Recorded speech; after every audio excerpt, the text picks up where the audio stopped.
Assalamualaikum warahmatullahi wabarakatuh.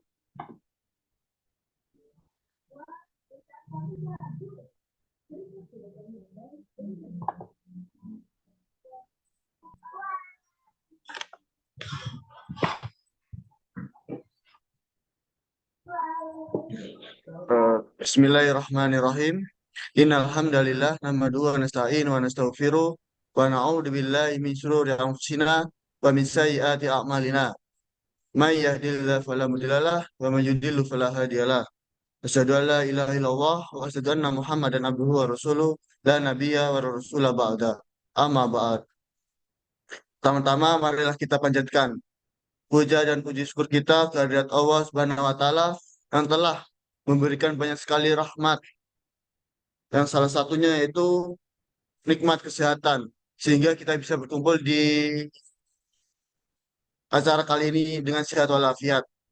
Yang kedua kalinya, salawat serta salam tak lupa kita aturkan kepada uswatun hasanah kita, nabi terakhir kita, yaitu Nabi Muhammad SAW, yang telah membawa ajaran agama Islam dari zaman jahiliyah menuju zaman Islamiyah seperti sekarang ini. Sebelumnya saya ingin berterima kasih kepada teman-teman dan Bu Risma yang telah menyempatkan waktu untuk hadir di workshop yang kedua kali ini. Di workshop ini adalah lanjutan dari workshop yang pertama. Workshop kali ini membahas tentang bab 2. Kepada pemateri, waktu dan tempat kami persilahkan. Baik, selamat siang semuanya. Yang Bu. Hanya Mas Faruk ini yang menjawab ya. Baik, bismillahirrahmanirrahim. Assalamualaikum warahmatullahi wabarakatuh. Waalaikumsalam warahmatullahi wabarakatuh. Waalaikumsalam warahmatullahi wabarakatuh. Ya, selamat siang semuanya. Terima kasih yang sudah hadir di ruang virtual pada siang hari ini. Kita hari ini bukan membahas bab 1 ya Mas, tapi bab 2. Ya, bab 2, Bu. Tadi Oke. bilangnya Bu. Ya, oke. Tipe. Bab 2 berarti ya. Nanti saya mau menjelaskan dulu untuk bab 2 itu seperti apa, tapi tolong saya dikirimi untuk bab 1, 2. Contoh bab 1 yang dari kelompok ya, yang sudah mengumpulkan, sudah ada? Sudah ada Mas Faruk yang mengumpulkan? Sudah, Bu. Ya, nanti saya dikirimin ya. 2 ya, 1 ya. Oke. Oke, saya Siap. mau menjelaskan dulu untuk bab 2. Sebelum menjelaskan bab 2, Bu Risma mau mengingatkan tentang sistematika. Sudah terlihat di PowerPoint-nya? Sudah? Sudah Bu. terlihat? Oke. Sudah, Bu. Sudah. Ya. Nah, ini sistematika dari penulisan. Hah? Itu kirim Risma. Ya, kirim ke Bu Risma, ke WA saja. Oke, ya, ya. Untuk setiap proposal PKM memiliki sistematika yang berbeda-beda. Tentu teman-teman kemarin sudah banyak yang menulis PKM kewirausahaan. Kalau saya tebak, ini paling banyak itu menulisnya PKMK. PKM kewirausahaan, kemudian ada juga PKM pengabdian masyarakat, dan mungkin juga ada riset sosial humaniora. Bu Risma sebelum masuk bab 2 mau mengingatkan dulu bahwa sistematika dari proposal itu satu jenis dengan jenis yang lain itu berbeda. Kalau riset sosial humaniora juga perhatikan di dalam layar RSH bagi teman-teman yang mengambil RSH. RE saya tidak membahas riset eksakta karena dari ekonomi tidak ada atau tidak bisa mengambil riset eksakta. Riset eksakta ini untuk anak kedokteran, biologi dan lain sebagainya ya. PKM RSH bab 1 itu pendahuluan. Kemudian bab 2, tinjauan pustaka, bab 3, metode riset, dan bab 4, biaya dan juga jadwal kegiatan. Untuk semua jenis proposal, untuk bab 1-nya sama, semua pendahuluan. Biasanya yang membedakan itu bab 2 dan juga bab 3. Nah, Bu Risma mengingatkan dan juga mau menjelaskan dulu untuk bab 1. Bab 1 itu isinya apa, Bu? Isinya masalah yang berdasarkan pada fenomena atau fakta yang terjadi yang saudara temukan di masyarakat atau di kos atau di rumah atau di kampus atau di negaramu. Nah, pada bab 1 ini silahkan nanti teman-teman juga membaca jurnal atau buku yang memang berkaitan dengan risetmu atau penelitianmu atau yang berkaitan dengan PKM kewirausahaanmu atau yang berhubungan dengan pengabdian masyarakatmu. Jadi untuk taraf S1 itu berargumen boleh, tetapi argumenmu itu tidak argumen tunggal, tetapi harus dilengkapi dengan sitasi, dengan pendapat ahli yang sudah meneliti objek yang sama atau teori yang sama dengan yang kamu buat atau hal yang sama atau masalah yang sama yang kamu buat. Nah, bab 1 ini harus berdasarkan kepada fakta, fenomena, kemudian kamu juga harus mencantumkan urgensinya, kenapa kamu harus menulis PKM itu. Nah, itu harus dicantumkan dalam bab 1, kemudian solusinya seperti apa nanti kira-kira, sedikit saja di bab 1. Nah, kemudian di bab 2, Bu Risma mau membahas dulu RSH, ada tinjauan pustaka. Bab 3 metode, bab 4 biaya dan jadwal kegiatan. Kalau PKMK, karena bab 1 sudah membuat PKMK, bab 2-nya adalah gambaran umum rencana usaha, bab 3 metode pelaksanaan, bab 4 biaya dan jadwal kegiatan. Untuk PKM 8 bidang, semua bab 4 itu ada biaya dan jadwal kegiatan. Kecuali 2 bidang tambahan, artikel ilmiah dan gagasan futuristik tertulis itu tidak perlu biaya dan juga jadwal kegiatan. Nah, teman-teman yang mengambil PKMPM, bab 1 tentu pendahuluan. Nah, bab 2 gambaran umum masyarakat mitra. Gambaran umum masyarakat mitra. Nanti saya jelaskan satu-satu, tenang saja. Bab 3 ada metode pelaksanaan, bab 4 biaya dan jadwal kegiatan. Kemudian untuk PKM penerapan IPTEK, bab 1 pendahuluan, dan 2 tinjauan pustaka, bab 3 ada metode pelaksanaan, bab 4 biaya dan jadwal kegiatan. PKMKJ, bab 1 ada pendahuluan, bab 2 tinjauan pustaka, bab 3 tahap pelaksanaan, dan bab 4 seperti yang lain ada biaya dan jadwal kegiatan. Nah, PKM karya inovatif, bab 1 pendahuluan, bab 2 tinjauan pustaka, bab 3 tahap pelaksanaan, bab 4 biaya dan jadwal kegiatan. Nah, kalau PKM VGK, video gagasan konstruktif. Nah, untuk video gagasan konstruktif ini berbeda dengan PKM 8 bidang yang lain. Video, yang nama video, berarti kamu tidak hanya membuat proposal, tapi juga membuat video, visualisasi yang kemudian diunggah di YouTube. Bab 1 tentu pendahuluan, bab 2 skenario konten. Ini yang ada dalam proposal ya. Untuk video ya tinggal kamu membuat masalahmu, kemudian diunggah ke YouTube. Nah, bab 3 tahap pelaksanaan, bab 4 biaya dan jadwal kegiatan. Untuk PKM gagasan futuristik tertulis dan juga artikel ilmiah, ini isinya kurang lebih sama ketika teman-teman membuat jurnal. Ada judulnya, ada abstraknya, ada latar belakangnya, ada rumusannya, ada tujuan, hasil, dan kemudian kesimpulan. Nah, ini tambahan yang penting, coba tolong diperhatikan semuanya. Tambah, semua proposal harus ada yang namanya daftar pustaka. Daftar pustaka ini adalah nama-nama orang-orang ahli yang sudah kamu kutip dalam analisismu, yang sudah kamu kutip dalam analisismu. Misalnya, awal kamu mengutip Suparjo. Nah, nanti dalam daftar pustaka juga harus keluar namanya Suparjo. Kemudian, setiap proposal wajib melampirkan lampiran sesuai dengan kebutuhan PKM-mu masing-masing. Ini berbeda-beda ya. Misalnya PKMK itu nanti lampirannya isinya apa aja, PKMPM lampirannya isinya apa aja, itu sudah ada dalam pedoman. Ini kemarin sudah, Bu Risma penjelasannya.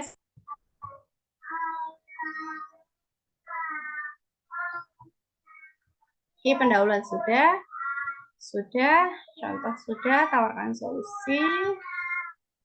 Nah, ini ya, PKM bab yang kedua.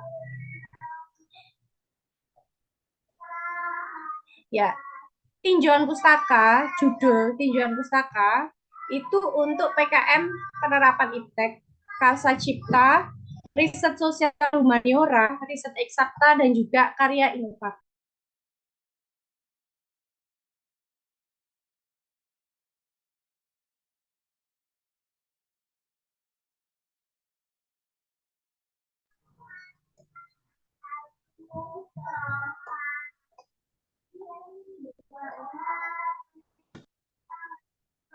Sebentar ya, ini tidak bisa jalan.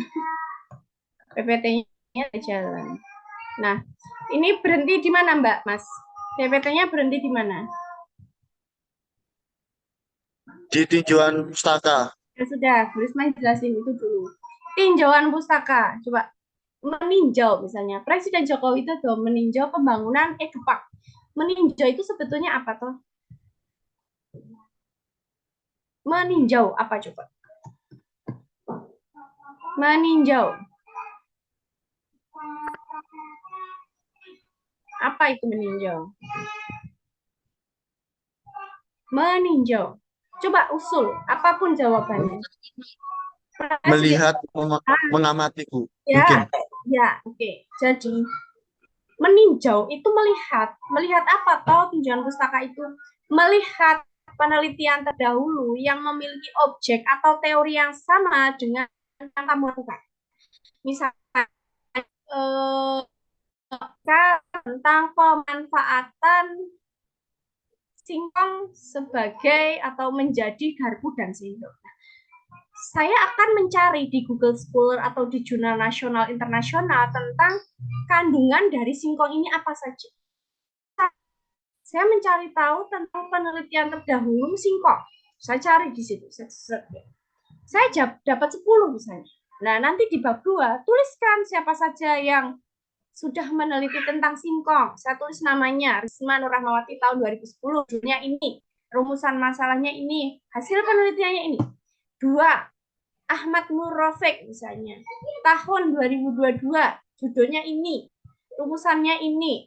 Simpulannya ini. Nah, kemudian 1 sampai 10, setelah 1 sampai 10 saya tuliskan, lalu saya mengatakan di bab terakhir bahwa apa yang kiranya membedakan penelitian yang saya lakukan dengan yang sudah ada. Jangan sampai tinjauan pustaka itu sebetulnya tujuannya itu memperlihatkan kepada pembaca, memberitahu kepada pembaca bahwa penelitian yang kita lakukan itu berbeda dengan penelitian-penelitian yang sebelumnya. Kita menjelaskan dalam bentuk kalimat, ya. Ternyata penelitian yang saya lakukan ini berbeda dengan yang sebelumnya karena yang dulu itu begini, A, B, C, D. Kemudian yang saya lakukan sekarang begini. Nah, itu yang membedakan, ya. Nah, tinjauan pustaka ini untuk teman-teman yang mengambil PKM penerapan IPTEK Karsa Cipta riset sosial humaniora. Ayo yang menulis riset berarti harus ada tinjauan pustaka di bab 2. Kemudian karya inovatif. Nah, kalau teman-teman mengambil PKM pengabdian masyarakat dan kewirausahaan, judulnya bukan tinjauan pustaka di bab 2, tapi gambaran umum usaha untuk PKM kewirausahaan dan gambaran umum mitra untuk PKM pengabdian masyarakat. Mitra. Nanti isinya akan berbeda. Tinjauan pustaka jelas ya. Tinjauan pustaka merupakan pengkajian sumber ilmiah berdasarkan topik.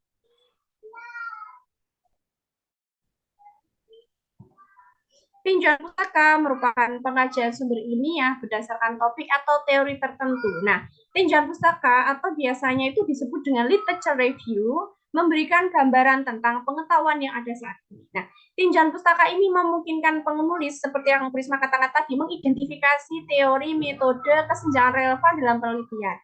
Tinjauan pustaka bertujuan untuk memberikan kepastian bahwa penelitian yang saudara lakukan ini berbeda dengan penelitian sebelumnya. Kalau ternyata PKM yang saya buat ini belum ada yang membuat sebelumnya, ya sudah, berarti tinjauan pustakanya hanya berisi landasan teori. Di bab 2, isinya tinjauan pustaka dan landasan teori. Kalau tinjauan pustakanya berarti nggak ada yang dulu pernah meneliti, berarti cukup teori saja.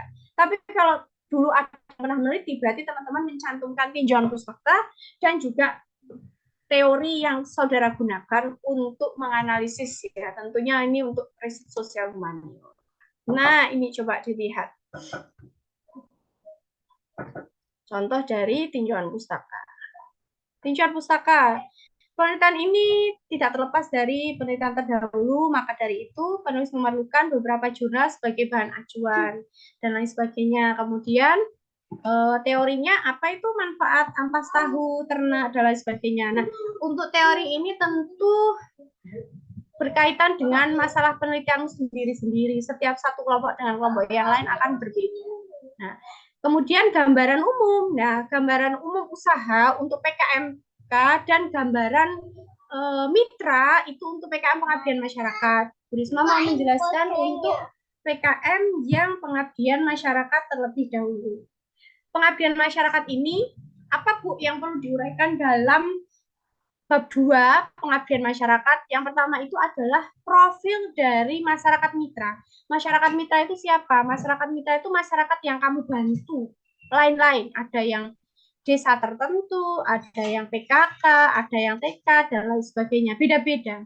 Kemudian teman-teman juga harus menguraikan kondisi masyarakatnya seperti apa, potensi wilayahnya seperti apa, ekonomi maupun lingkungan yang relevannya itu seperti apa. Jadi misalnya PKMPM ini teman-teman nanti menyajikan Google Map dari lokasi yang kamu bantu. Kemudian kamu juga harus memfoto lokasi yang kamu bantu. Kemudian kamu juga harus mencari data dari mitra yang kamu bantu. Kalau misalnya itu PKK, berarti kamu harus mencantumkan jumlah ibu-ibu PKK-nya berapa, rentang usianya berapa, pekerjaannya apa, kemudian kamu menegaskan kenapa memilih ibu-ibu PKK yang kamu bantu. Atau kalau misalnya kamu memilih desa tertentu, desa Klaten atau di Wonogiri, berarti kamu harus ke kelurahannya, mencari data desanya, laki-laki berapa, perempuan berapa, anaknya berapa, kemudian mata pencariannya apa, pekerjaannya apa saja, yang kemudian kamu tegaskan kenapa kamu memilih itu. Itu di pengabdian masyarakat bab 2. Nah, kalau PKMK, kewirausahaan, teman-teman yang mengambil PKMK ini ya, gambaran umum menguraikan kondisi lingkungan potensi sumber daya dan peluang pasar, termasuk analisis SWOT. Ini saya tidak perlu jelaskan, anak-anak ekonomi pasti sudah tahu analisis SWOT yang disajikan secara singkat, analisis kelayakan usaha minimal 2 tahun ke depan. Jadi PKMK ini selain menampilkan SWOT, teman-teman juga harus menampilkan desain dari produk yang kamu buat. Misalnya, oh saya mau membuat produk pasta gigi dari lidah buaya. Nah, merekmu apa di situ kamu buat? Desainnya seperti apa nanti kamu jualan? Kamu cantumkan di bab 2. Gambaran umumnya seperti apa? Usahamu itu seperti apa? Kamu ceritakan di bab 2. Nah, ini coba ya, ini ini PKM pengabdian masyarakat ya, menceritakan usaha yang akan dilakukan. Oh, ini menceritakan usaha yang akan dilakukan untuk PKMK. Ini gambaran umum misalnya. Kondisi umum lingkungan. Air bersih berperan penting bagi kehidupan, tetapi masih banyak permasalahan air keruh yang sampai sekarang kita jumpai di daerah tersebut. Nah, lalu di situ kamu mau membuat apa? Kamu mau membuat produk barang atau jasa apa? Itu ada di bab yang kedua. Ini analisis SWOT. SWOT kelemahan, kekurangan, strategi pasar, kemudian peluang dari usahamu seperti apa, kamu jelaskan di bab 2 ini untuk PKM kewirausahaan yang memang berorientasi pada profit atau keuntungan. Nah, ini selayang pandang saja untuk analisis usaha SWOT yang di PKMK, silahkan diamati sejenak.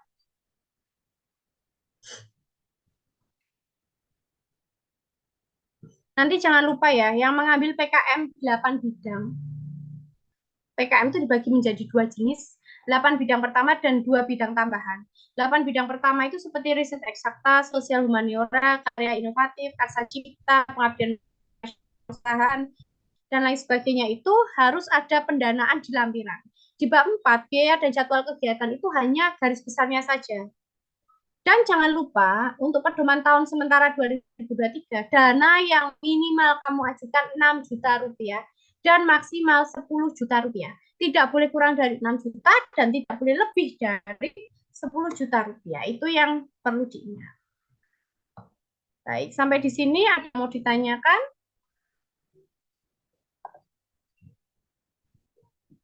Yuk kita diskusi, ada yang mau ditanyakan?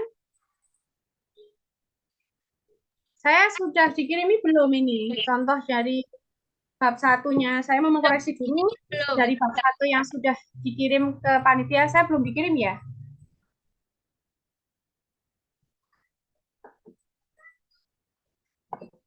Ayo. Udah Bu, udah dikirimin dari panitia. Nah, coba saya lihat dulu ya. Kita nanti koreksi bab satu. Kira-kira kesalahannya apa?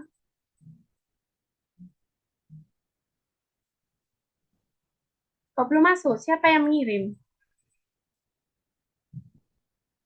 Belum ada kiriman. Mas Farouk? Ini Bu, Dan ada pertanyaan dari Safira Jamila. Oke, berarti sekarang bisa menunggu. Silakan kalau ada yang bertanya. Atau kirim email saja, Mas.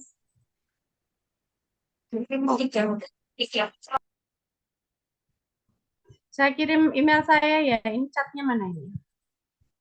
Tidak ada chatnya. Oh, ada. Saya kirim email saya ya. Tolong dikirim untuk bab 1. Contoh 2. Punya 2 orang saja yang paling bagus atau yang paling kurang bagus juga boleh. Bu Risma kirim emailnya Bu Risma ke Mas Faruk. Soalnya belum ada kiriman. Kita bisa mengkoreksi hasilnya. Sudah, tolong saya dikirim untuk bab 1. Ayo, Ini bukan pertanyaan. ya. Uh, Bagaimana? cara melakukan metode kuantitatif dalam PKM itu seperti apa ya, Bu? Ya, metode itu dibagi menjadi 2, yaitu metode kualitatif dan juga metode kuantitatif. Kalau metode kuantitatif itu berdasarkan pada hitungan. A plus B sama dengan C. C plus B sama dengan E misalnya. Kalau metode kualitatif itu bukan berdasarkan kepada hitungan, tetapi menganalisis kata, kalimat, frasa maupun klausa yang berhubungan dengan penelitianmu. Metode kualitas biasanya metode simak, metode ini pustaka, studi pustaka ya. Salah satu contoh metode kualitatif itu studi pustaka. Jadi teman-teman dari sumber referensi dari perpustakaan atau dari internet atau dari jurnal yang berkaitan dengan objek penelitianmu. Yang paling signifikan membedakan kuantitatif dan kualitatif itu adalah cara memperoleh datanya. Metode kualitatif dan kuantitatif itu sebetulnya data yang kamu tampilkan itu data kualitatif atau data kuantitatif. Kalau berdasarkan hitungan berarti metode yang kamu gunakan adalah kuantitatif. Tapi kalau kamu menganalisis kata, kalimat berdasarkan permasalahanmu, berarti itu metode kualitatif. Yang membedakan kualitatif dan kuantitatif itu datamu itu, mas, sebetulnya datamu. Kalau kuantitatif itu berarti datamu itu hitungan. A tambah B sama dengan C, B tambah E sama dengan F. Kalau kualitatif itu berdasarkan kalimat. Misalnya kualitatif itu apa? Saya menganalisis novel. Novel 99 Cahaya di Langit Eropa. Data saya itu data kualitatif. Kenapa? Karena berdasarkan kata atau kalimat dari seseorang. Misalnya kamu wawancara, kemudian kamu bertanya, dijelaskan dalam bentuk kalimat. Berarti kamu itu menggunakan data kualitatif metode observasi atau metode wawancara. Begitu.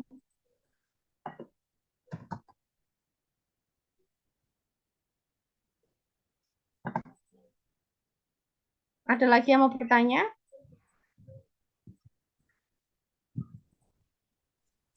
Bagi peserta yang mau bertanya dipersilakan, monggo. Ya, serambi saya. Ayo, mana kiriman dari panitia ini? Bentar Bu, lagi proses dikirim. Ya, ada yang mau bertanya? Ada lagi nggak?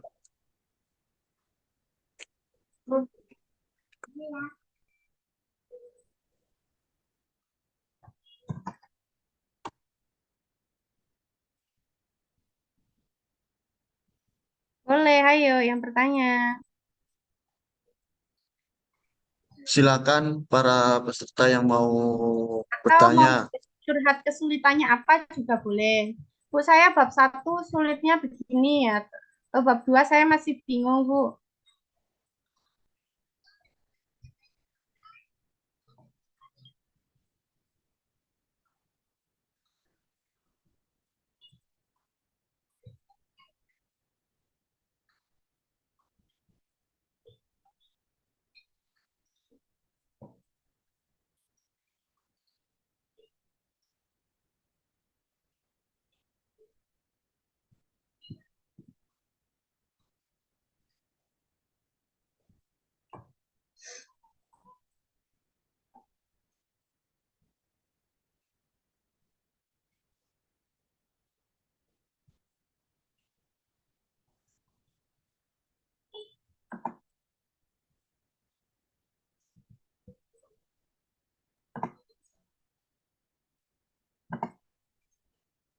Coba berbagi layarnya Bu Risma, sudah terlihat belum?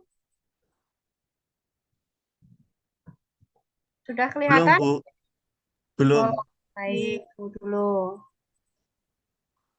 Belum ya? Sudah?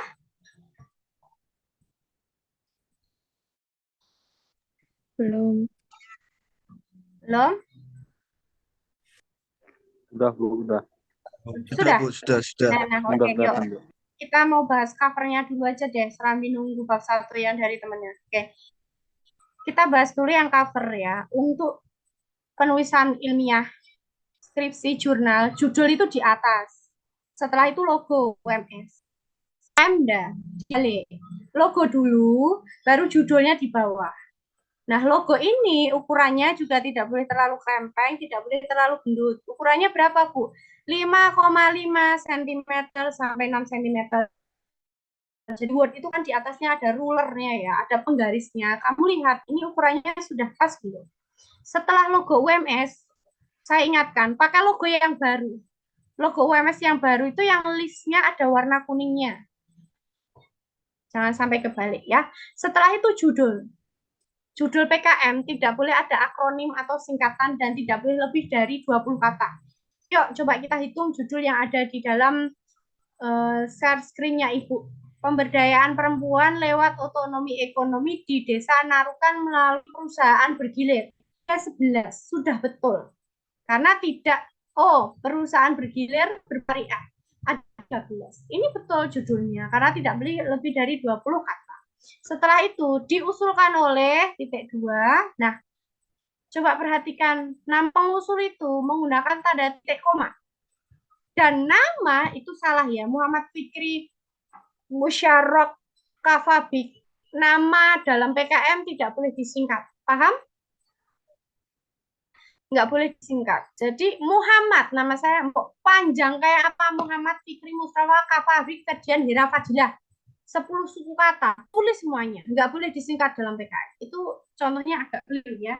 Setelah nama, titik koma, spasi NIM. Setelah itu titik koma, 2021, Universitas Muhammadiyah 2023. Kalau kelompok itu bukan hanya dari ekonomi pembangunan, ekonomi dan bisnis, nggak usah diberi fakultas, langsung Universitas Muhammadiyah Surakarta. Kemudian setelah cover, ada yang namanya pengesahan PKM.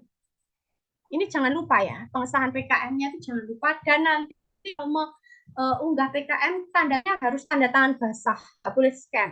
Kalau scan pasti tidak lolos seleksi internal kampus, internal saja tidak lolos, apalagi dikti. Setelah halaman pengesahan ada daftar isi. Ini harusnya ada titik panjang itu ya. Kemudian setelah itu ke bab 1. Oh, kalau ada daftar gambar, kalau tidak ada ya sudah langsung. Kalau ada daftar tabel, kalau tidak ada masuk ke bab 1. Bab 1 pendahuluan. Latar belakang. Yang saya maksud ya, bahwa PKM itu adalah karya yang ilmiah. Coba teman-teman lihat.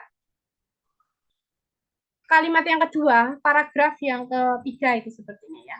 Perempuan masa kini adalah perempuan yang harus sadar bahwa mereka mempunyai akses dan memiliki kesempatan yang sama dengan laki-laki untuk memperoleh sumber daya, seperti akses terhadap ekonomi. Keterlibatan perempuan dalam kegiatan pemberdayaan berkaitan erat dengan kemampuan meningkatkan kondisi ekonomi keluarga.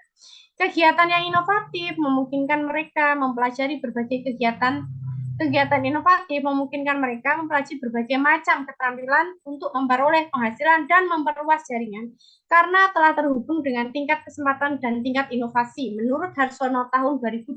Nah, pokoknya itu ya, pokok penjelasan yang ingin Bu Risma sampaikan itu adalah masalah kutipan. Harsono 2021. Nah, ini loh yang ilmiah. Maksud ilmiah itu harus ada sitasi dari pandangan ahli tentang atau berkaitan dengan penelitian. Kamu boleh berargumen taraf S1, tapi harus ada argumen tambahan yang kamu dapat dari jurnal dan juga dari buku, tesis, skripsi, disertasi boleh. Kalau internet, Mbak Google gimana Bu? Tidak boleh, usahakan jangan. Ini bab 1 ya. Kemudian bab 1 untuk PKM 8 bidang, dan juga PKM ilmiah, itu ada yang namanya rumusan masalah. Rumusan masalah tidak usah banyak-banyak, 2 atau 3 saja. Yang diikuti dengan catatannya apa, mengapa, mengapa, bagaimana. Kemudian rumusan. Kalau rumusannya 3, berarti tujuannya itu juga harus 3. Yang korupsi, rumusannya itu 2, tujuannya 4. Saya tanya, ini rumusanmu 2, tujuanmu kenapa bisa 4? Yang 2 ngambil punya siapa? Rumusan dan tujuan itu berkesinambungan. Rumusanmu 3, tujuanmu juga harus 3. Nah, luaran, nanti ada luaran jangka pendek, ada luaran jangka panjang, nanti dibaca pedomannya. Kemudian ada kegunaan program PKM itu sebetulnya untuk apa. Kemudian ini yang ditunggu-tunggu ya. Bab 2, gambaran umum masyarakat mitra. Ini contoh untuk PKM pengabdian masyarakat. Bu Risma tadi sudah katakan, pengabdian masyarakat, di situ kamu harus mencantumkan map, Google Map. Ini gampang, kamu bisa tinggal screenshot dari HP-mu, desa yang kamu bantu, atau sekolah TK yang kamu bantu, atau ibu-ibu PKK atau posyandu yang kamu bantu. Dan jangan hanya menampilkan peta, tapi kamu jelaskan, peta itu ngomong apa? Oh, ternyata desa Narukan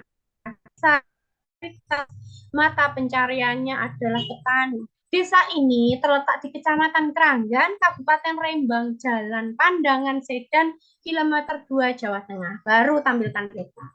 Setelah itu juga teman-teman harus mencantumkan kondisi dari mitra yang kamu bantu.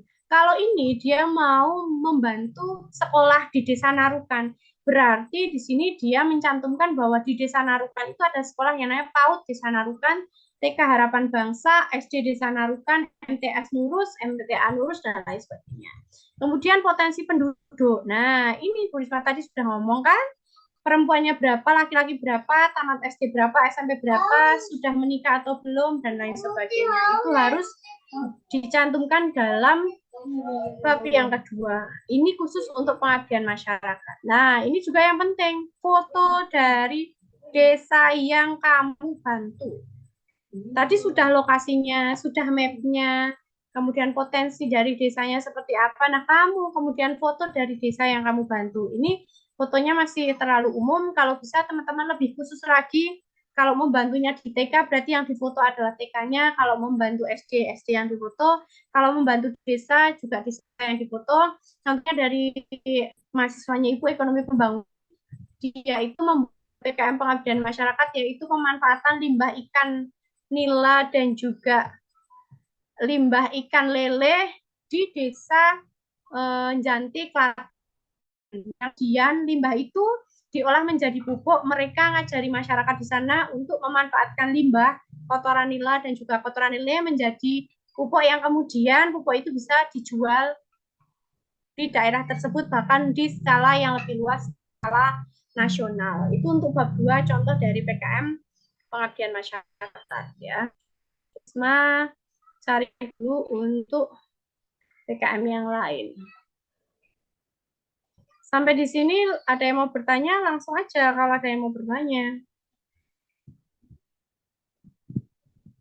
Coba, ada tidak PKMK? Ini kebanyakan mengambil PKM apa ya? PKMK.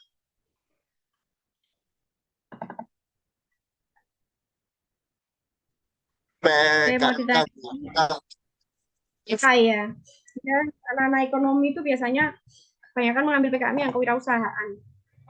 Kemudian begini ya, satu kelompok itu kan 3 sampai dengan 5 orang. Usahakan harus ada 2 beda prodi, beda angkatan. Kalau kamu dari ekonomi pembangunan, bolehlah ke misalnya akuntansi atau ke prodi yang lain, prodi sastra misalnya. Tetapi memang prodi yang kamu ambil itu ya, teman yang kamu ajak itu bukan sembarangan. Misalnya, ya Bu, ini teman kos, bukan begitu. Tetapi karena memang dia berkompeten dalam bidang yang kamu ambil di PKM itu. Saya mau meneliti bagaimana pengaruh bahasa Indonesia terhadap desa X. Ya, saya mengajak anak sastra, anak pendidikan bahasa Indonesia, karena memang relevan dengan yang saya kerjakan PKM-nya itu. Sampai di sini ada yang mau bertanya? Silakan. Sudah dikirim belum panitia? PKM. Oke. Oh, nggak ketemu ya PKM kewirausahaan itu. Analisis penggunaan. Nah, analisis itu riset sosial humaniora. Mudah-mudahan ini PKM, Kak. Di email kami sudah kirimkan, Bu. Ya, oke.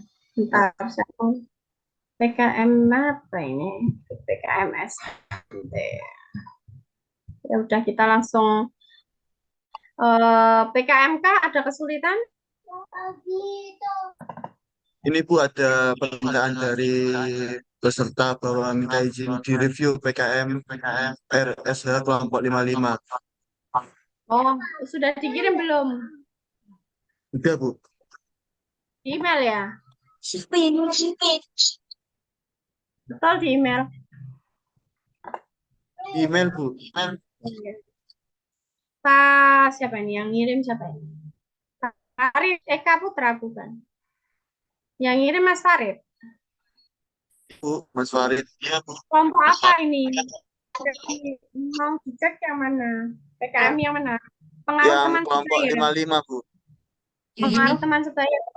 Yang sebelah kanan. Yang sebelah kanan. PKM 3. Ini apa ini? PKM KI. Oh, RSA Nah, 2023 ya. ya itu betul, Bu. Kelihatan? Kelihatan, Bu. Ya, oke. Yuk kita lihat dulu ya. Kita mulai ke bab 1 pendahuluan terlebih dahulu. Judulnya apa tuh ini? Kok nggak ada judulnya ya? Bingung Ibu. Judulnya apa ini? Coba dikatakan kelompoknya.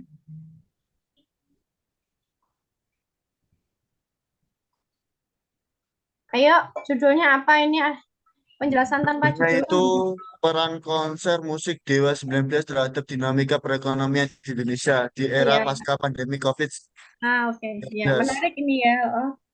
Bagaimana pengaruh Dewa 19 terhadap dinamika ekonomi di Indonesia pasca pandemi COVID. Nah, ini menariknya. Yuk kita lihat dulu dari latar belakang karena masih bab 1 kita lihat apakah sudah ada yang oke ya. Ini masukan yang pertama, istilah asing itu harus dimiringkan. COVID-19 itu istilah asing bukan? Istilah asing bukan, COVID-19 itu. Ya, asing, belum ada di KBBI. Kalau belum ada di KBBI berarti penulisannya harus dimiringkan. Kemudian ini mengatakan bahwa musik merupakan salah satu budaya pada kehidupan manusia dalam memenuhi kebutuhan akan hiburan. Dalam kehidupan masyarakat, kesibukan yang dilakukan masyarakat, baik karyawan maupun belajar, menimbulkan rasa tegang terhadap pikirannya, sehingga musik menjadi tempat bagi masyarakat untuk melepas ketegangan. Menurut Olivia, dalam memenuhi permintaan masyarakat terhadap kebutuhan musiknya, para seniman membentuk suatu kelompok yang menciptakan musik. Kelompok musik ini dibentuk untuk memberi petunjuk seni musik secara langsung. Ini yang masukan dari saya karena kamu kan membahas musik, tapi kamu tidak menjelaskan musik itu apa. Jadi setelah musik adalah bla bla bla bla. Atau musik merupakan salah satu budaya pada kehidupan manusia dalam memenuhi kebutuhan akan hiburan. Ini kan argumenmu pribadi ya. Taraf S1 itu berargumen boleh, tapi harus dikuatkan dengan ahli lain yang mengatakan bahwa musik itu apa toh seperti itu kamu harus cantumkan. Ini masukan yang kedua dari Bu Risma. Kemudian bangkitnya industri musik di bab terakhir, kalimat terakhir. Bangkitnya industri musik ternyata dirasakan oleh seniman musik asal Surabaya. Setelah 2 tahun menjaga diri dari pandemi, Dewa mengadakan konser musik di beberapa kota dengan merayakan suksesnya bergaya 30 tahun.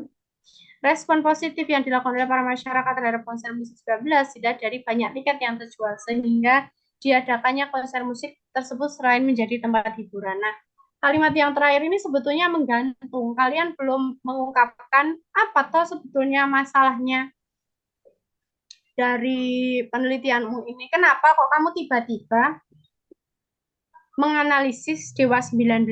Itu yang pertama. Kenapa harus Dewa 19? Kenapa bukan Noah? Kenapa bukan slang yang masih laku? Atau kenapa nggak band-band baru yang sekarang ini dikenal oleh banyak masyarakat? Kenapa harus Dewa 19? Yang kedua, kamu kan mau menganalisis ekonomi, bagaimana pengaruh musik Dewa 19 terhadap peningkatan ekonomi di Indonesia pasca pandemi. Nah, itu belum keluar di sini. Mana coba yang menerangkan bahwa ada masalah yang kemudian harus dianalisis, meriset kan? Ini riset itu kan mencari tahu sebetulnya, mencari tahu soal masalah dan pengaruhnya Dewas ini terhadap Indonesia misalnya. Itu kamu harus cerita dulu. Nah, di sini belum ada sama sekali. Itu masukan yang ketiga. Masukan yang keempat, ini kok belum ada rumusan masalahnya. Walaupun dalam pedoman tidak secara gamblang dituliskan bahwa rumusan masalahnya, tetapi yang namanya penelitian ilmiah rumusan masalah, silakan nanti dibuat. Karena ini tujuanmu ada dua, berarti rumusanmu nanti juga dua. Yang pertama, bagaimana pengaruh konser Dewa 19 terhadap perekonomian ekonomi Indonesia pasca COVID. Yang kedua, bagaimana mengetahui hubungan antara konser Dewa 19 terhadap perekonomian. Jadi nanti masukan yang terakhir, ini belum ada nanti silakan ditambahkan urgensi dan kontribusi luaran. Oke, lumayan. Masukannya itu tadi untuk kelompok RSA. Satu lagi boleh, waktunya masih 15 menit. Siapa yang mau diteliti, diberikan masukan? RSA udah ya, Bu Risma ke PKMK saja, contoh. Nah, adalah ya. Coba semua melihat. Cuy nih, PKMK, pemanfaatan budidaya Black Soldier Fly atau maggot sebagai alternatif pakan ternak dan pengurangan limbah makanan. Kita lihat dulu deh covernya deh. Salahnya di mana ini? Judulnya di atas, Bu. Nah, tadi Bu Risma loh baru saja mengatakan bahwa PKM ini berbeda dengan karya ilmiah yang lain. Karya ilmiah yang lain itu apa ya? Skripsi, tesis, disertasi, jurnal. Mereka itu judul baru cover. Kalau PKM apa dulu? Cover dulu. Logo dulu ya. Jadi kalau skripsi, tesis, disertasi, jurnal itu judul, habis itu logo. Nah, kalau PKM enggak. PKM itu logo dulu, baru judul di bawahnya. Ngerti ya semuanya ya? Ini ayo perhatikan, jangan ngantuk. Ini salah. Di posisinya nanti logo baru judul. Dan ini logo nanti silakan dibuka. Apakah 5,5 atau 6 halaman harus dicek. Ini namanya betul seperti ini enggak?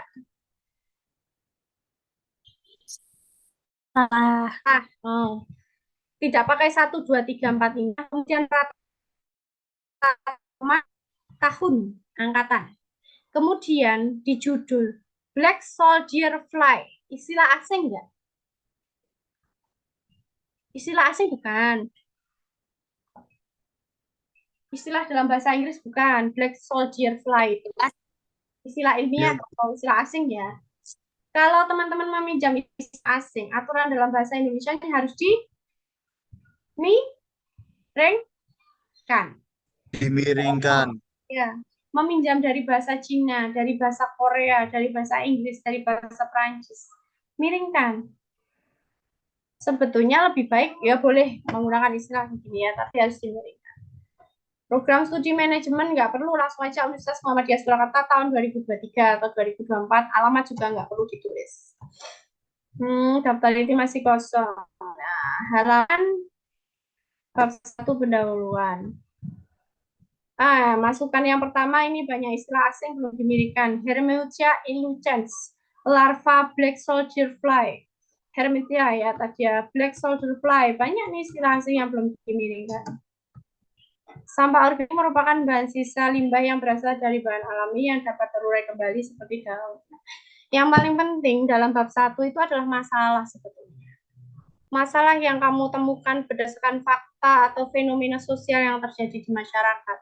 Yang musik 19 Dewa tadi itu belum muncul masalahnya apa. Kok bisa mengambil Dewa 19 kenapa? Kok bisa masa pandemi kenapa? Kemudian kok bisa meninggal? Itu belum muncul. Kemudian organisasi buatan pakan ternak itu sebenarnya belum ada bidang.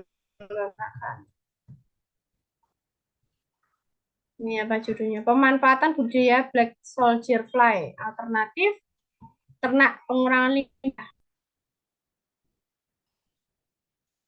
Hampir semua aktivitas sehari-hari. Nah, ini yang belum keluar limbahnya ya. Limbahnya belum keluar. Sisa makan ya. Oh, sudah ya. Ini sudah bagus ini latar belakangnya ini. Sudah banyak. Sudah banyak dan juga sudah berbicara tentang permasalahan, kemudian mau menganalisis apa, itu juga memanfaatkan Black Soldier juga sudah keluar. Rumusan, bagaimana mengatasi sampah limbah organik dengan menggunakan maggot, betul. Bagaimana penelitian dalam bidang pengolahan produksi lalat maggot hingga menjadi ulat, betul. Bagaimana cara memanfaatkan sebagai alternatif, oke, betul. Mbak, ini rumusan masalahmu tuh terlalu banyak, idealnya itu 3. Nanti tolong dihilangkan 2. Kalau rumusannya 2, berarti nanti tujuannya juga harus 2, yang lain silakan dihilangkan. Luaran, ini jangan menggunakan ABC 1T2, 1T3, 1T4, 1T5 gitu. Nah, ini sudah lumayan, hanya sistematika tata tulisnya saja yang perlu diperbaiki ya. Sampai di sini contohnya 2 saja karena ini sudah jam 1.50, dibuka sesi diskusi.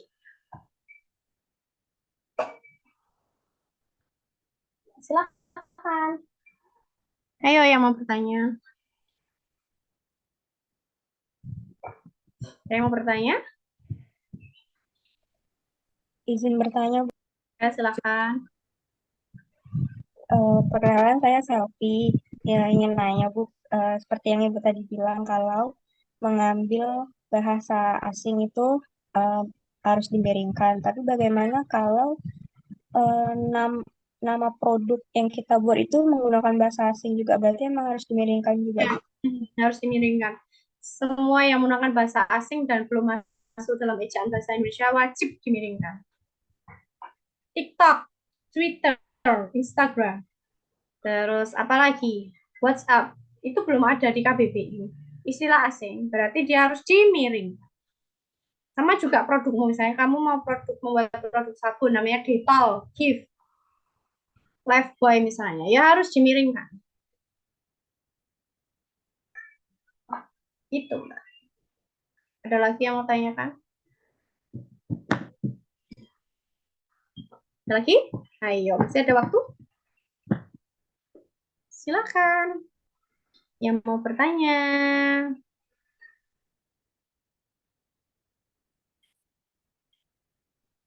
Silakan kepada peserta yang mau bertanya dan juga mengingatkan kepada peserta untuk link absensi itu ada di kolom chat.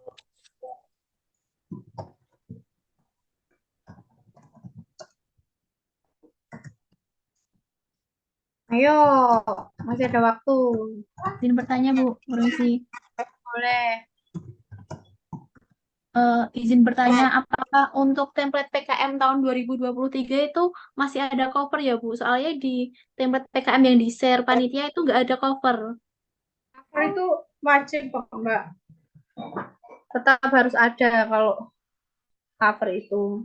Tapi nanti kita juga harus menunggu yang tahun 2024 ada atau tidak. Cover itu kan informasi dari penulisnya siapa, dari kampus mana, dari prodi mana, harus menggunakan cover wajib dari dulu sampai sekarang. Setahu saya nggak ada perubahan bahwa cover itu tidak diperlukan. Ya mungkin begini, cover itu dibuat paling akhir juga nggak masalah. Cover daftar isi dibuat yang terakhir, tapi esensi cover itu tetap wajib harus dicantum. Karena itu kan identitas, judul. Lah kalau nggak ada cover, tim penyeleksi tahu dari mana? Siapa yang menulis, dari prodi apa, angkatan berapa misalnya. Itu ya Mbak, wajib. Nanti juga paling akhir nggak apa-apa cover. Tapi harus tetap ada. Baik, terima kasih, Ada Bu. lagi? Ya, sama-sama. Ini baru Mbak Zakia mengirim, baru masuk.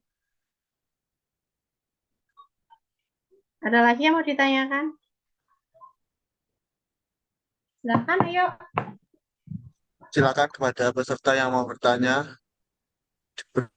silakan karena waktu ya masih.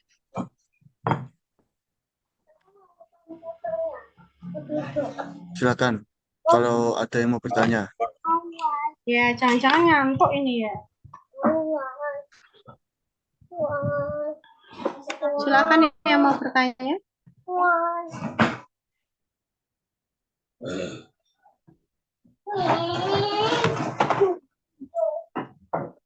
Sudah paham? Ada masalah?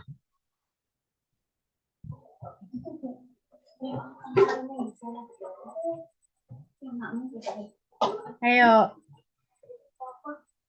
Ada masalah?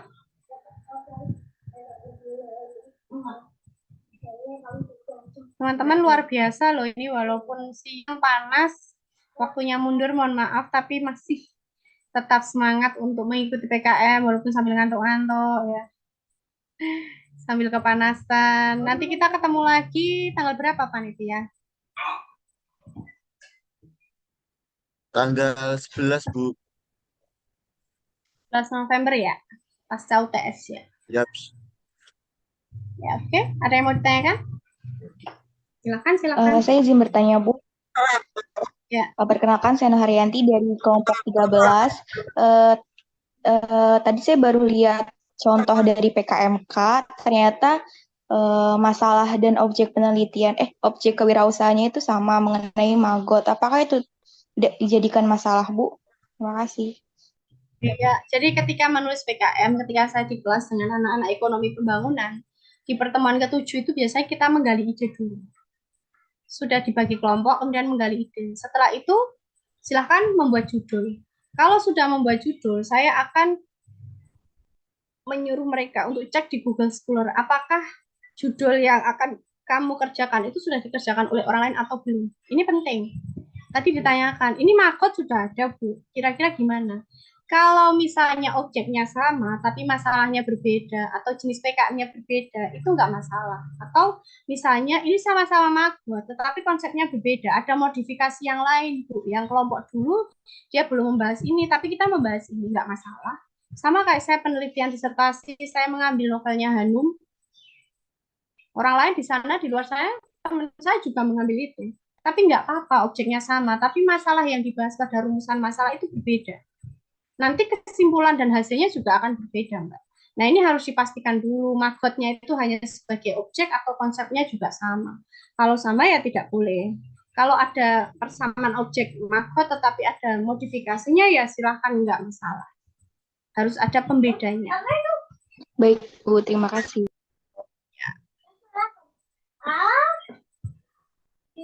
Ada lagi?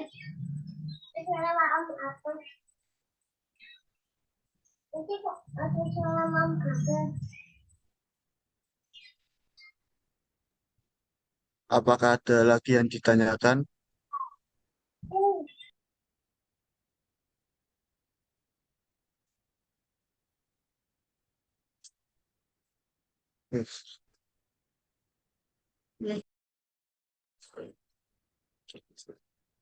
Oke, kalau tidak ada pertanyaan, mungkin saya cukupkan untuk sesi pertanyaan kali ini dan saya akan membacakan kesimpulan dari materi ini. Dalam bab 2, pembahasan ini adalah bagian yang berisi uraian pokok dari permasalahan yang akan kamu bahas. Bab 2, pendahuluan berisi gambaran umum seperti menceritakan usaha yang akan dilakukan untuk PKMK. Isi atau penjabaran umum berbeda-beda untuk setiap PKM. Menceritakan analisis SWOT usaha yang akan dibikin dan analisis peluang keberhasilan. Mungkin itu kesimpulan dari materi kali ini. Apabila ada salahnya, mungkin ada cost statement dari Bu Risma sendiri. Ya, Closing statement. untuk dipersiapkan minggu depan sudah dikerjakan bab 2 dan nanti seperti hari ini nanti ada contoh, tolong panitia mengirimkan 2, nanti kita koreksi bersama-sama kalau bisa ya jenis PKM yang berbeda itu ya. Kalau ada yang ditanyakan bisa lewat panitia, nanti panitia sampaikan ke Bu Risma. Oke, terima kasih kepada Bu Risma yang telah menyempatkan waktunya untuk hadir di acara workshop kali ini. Semoga waktu dan ilmunya bisa menjadi amal jariah buat Bu Risma sendiri. Amin ya rabbal alamin. Dan mungkin kali ini dan eh, eh, mungkin saya akan tutup apabila ada salahnya, mohon maaf. Dan apabila ada kekurangannya, dan mohon maaf juga. Nun wal qalam ya masturun. Assalamualaikum warahmatullahi wabarakatuh. Waalaikumsalam warahmatullahi wabarakatuh. Waalaikumsalam warahmatullahi wabarakatuh. Semangat. Sehat-sehat dan semangat. Dan untuk para peserta, silakan bisa absensi terlebih dahulu. Untuk absensinya di kolom chat.